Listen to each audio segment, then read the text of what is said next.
अब मैं अगला टॉपिक हम लेते हैं प्रकाश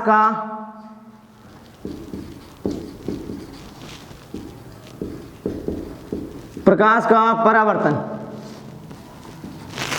परावर्तन का मतलब ये होता है कि जैसे कोई एक दीवार है, मान लेता हूं मैं ये दीवार है और मैं सामने रहकर इस दीवार पर गेंद मारता हूं, गेंद दीवार के टकराने के बाद में वापस उसी माध्यम में गमन कर जाती है, इस दीवार को पार नहीं करती है, यही परावर्तन है। अगर इसको अपन प्रकाश की भाषा में, फिजिक्स की भाषा में समझे तो जैसे एक मैं दर्पण लेता हूं, पॉलिश किया हुआ एक मेरे पास दर्पण है, और इस दर्पण की ये जो भाग है यहां पॉलिश की हुई है, एक समतल दर्पण है, इसके नीचे के भाग पर यहां पर की हुई है पॉलिश, और ये पॉलिश की जाती है चांदी या एल्यूमिनियम की, चांदी या एल्यूमिनियम की पॉलिश की जाती है। अब मैं प्रकाश की कोई एक किरण को, प्रकाश की एक किरण को इस समतल दर्पण पर आपतित करता हूं। प्रकाश की किरण को समतल दर्पण पर जो प्रकाश की किरण आपतित हो रही है, ये किरण, इसको मैं आपतित किरण कहूंगा, आपतित किरण,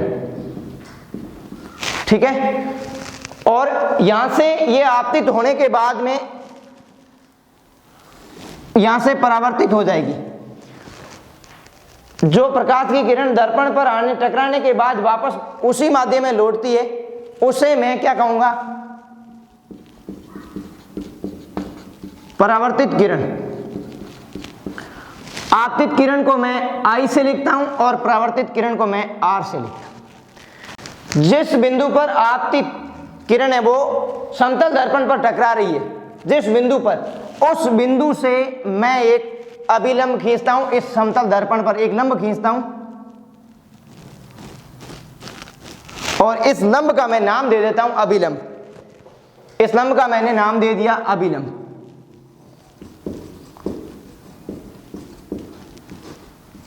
अभिलंब।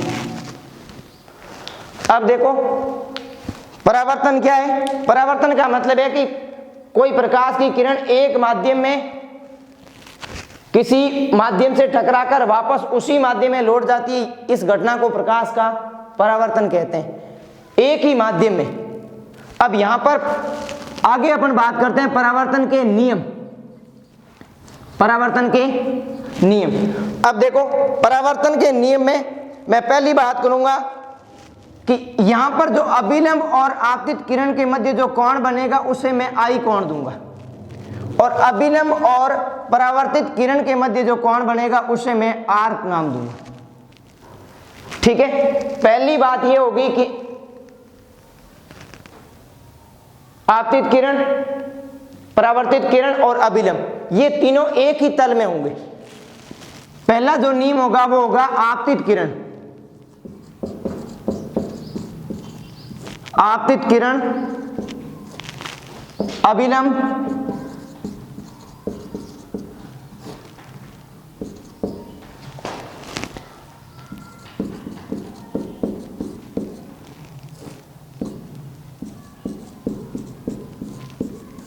तीनों एक ही तल में होंगे।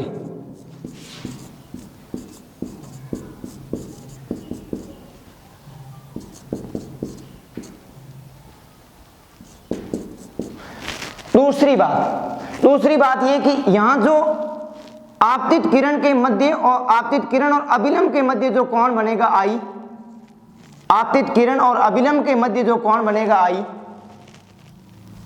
मतलब आपतन कोण, जिसको मैं नाम देता हूं I से, वो किस कोण के बराबर होगा, वो अभिलंब और परावर्तित किरण के मध्य जो बॉन्ड बन रहा है, परावर्तित कोण R,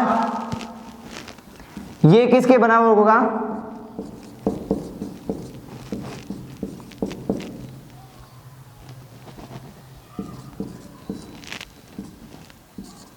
परावर्तन कोण R। ये दोनों आपस में क्या होंगे, बराबर होंगे।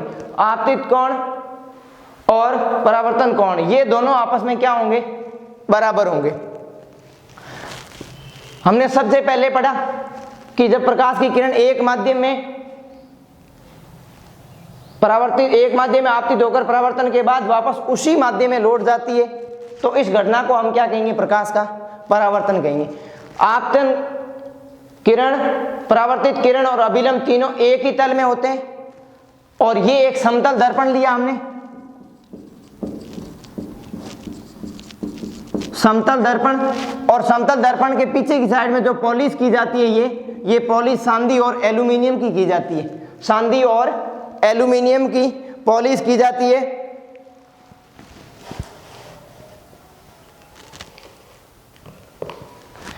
और इस भाग को अपन क्या नाम देंगे? यहां से जो ये दर्पण का भाग है इसको परावर्तक पृष्ठ कहेंगे।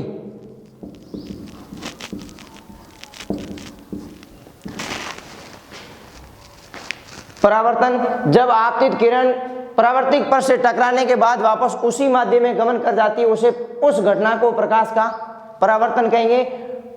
आपतन कोण और परावर्तन कोण आपस में बराबर होंगे। आपतित किरण, अभिलंब और परावर्तित किरण ये तीनों एक ही तल में होंगे। ठीक है, ये था प्रकाश का परावर्तन का नियम। स्क्रीनशॉट लेना चाहते हो तो ले सकते हो।